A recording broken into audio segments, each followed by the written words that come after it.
Hello student, कैसे हैं आप? आई होप आप सभी अच्छे होंगे। प्यारे बच्चों, आज हम करेंगे कक्षा 6 के हिंदी के एडगेट अभ्यास पुस्तक के पाठ 13 को। इस पाठ का नाम है बच्चों बसंत। तो बिल्कुल भी देर न करते हुए बच्चों चलते हैं इस पाठ के प्रश्नोत्तरों की ओर। बच्चों, इस पाठ का जो प्रश्न क्रमांक 1 है वो है, जंगल ही जीवन है जंगल मत काटो पंक्ति में किस वर्ण की आवृत्ति से चमत्कार दिखाई दे रहा है? तो ये जा वर्ण की आवृत्ति से चमत्कार दिखाई दे रहा है।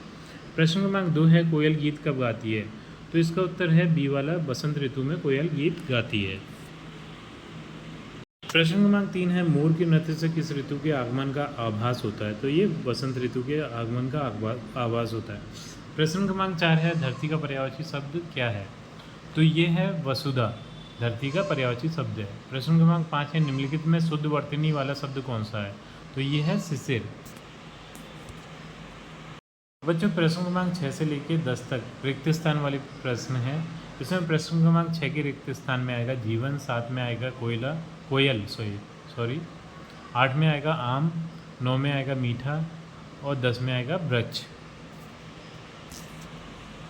बच्चों, प्रश्न क्रमांक 11 है, कहाँ ठहर जाऊँ मैं कविता में यह कथन कौन कह रहा है? तो कविता में यह कथन वसंत कह रहा है। प्रश्न क्रमांक 12 है, कविता में वसंत ने जंगल को क्या कहा है? तो इसका उत्तर है, कविता में वसंत ने जंगल को अपना घर कहा है। प्रश्न क्रमांक 13 है, बसंत क्यों दुखी है? तो इसका उत्तर है, बसंत उसके घर के उजड़ जाने के कारण दुखी है। प्रश्न क्रमांक 14 है, बंजर इस धरती पर पंक्ति में रेखांकित शब्द का अर्थ बताते हुए एक वाक्य बनाइए। तो बंजर का अर्थ है ऊसर। तो इसका वाक्य, बंजर भूमि में कोई भी बीज अंकुरित नहीं होता। प्रश्न क्रमांक 15 है, विशेषण शब्दों का प्रयोग करते हुए दो वाक्य बनाइए एवं विशेषण शब्दों को रेखांकित कीजिए। तो इसका उत्तर है, यह हिरण बहुत सुंदर है। तो यहाँ पर सुंदर एक विशेषण है। दूसरा है, आज का दिन बहुत सुहावना है। तो ये सुहावना विशेषण है। प्रश्न क्रमांक 16, वसंत ऋतु के आगमन पर प्रकृति में क्या क्या परिवर्तन होता है? तो इसका उत्तर है, वसंत ऋतु के आने पर चारों तरफ हरियाली फैल जाती है, रंग बिरंगे फूल खिलने लगते हैं, आमों की डाली पर झूले डलने लगते हैं। प्रश्न क्रमांक 17, अनुप्रास अलंकार के दो उदाहरण लिखिए। तो पहला है चारूचंद की चंचल किरणें, दूसरा है रघुवती राघव राजा राम।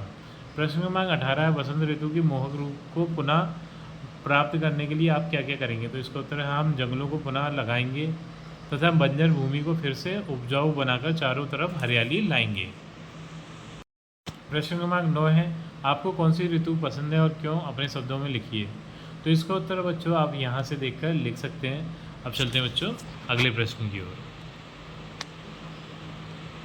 प्रश्न क्रमांक 20 है, यदि प्रकृति में बसंत ऋतु न हो तो हमारा परिवेश कैसा होगा? लिखिए। तो इस प्रश्न के उत्तर को भी आप यहाँ से देखकर लिख सकते हैं।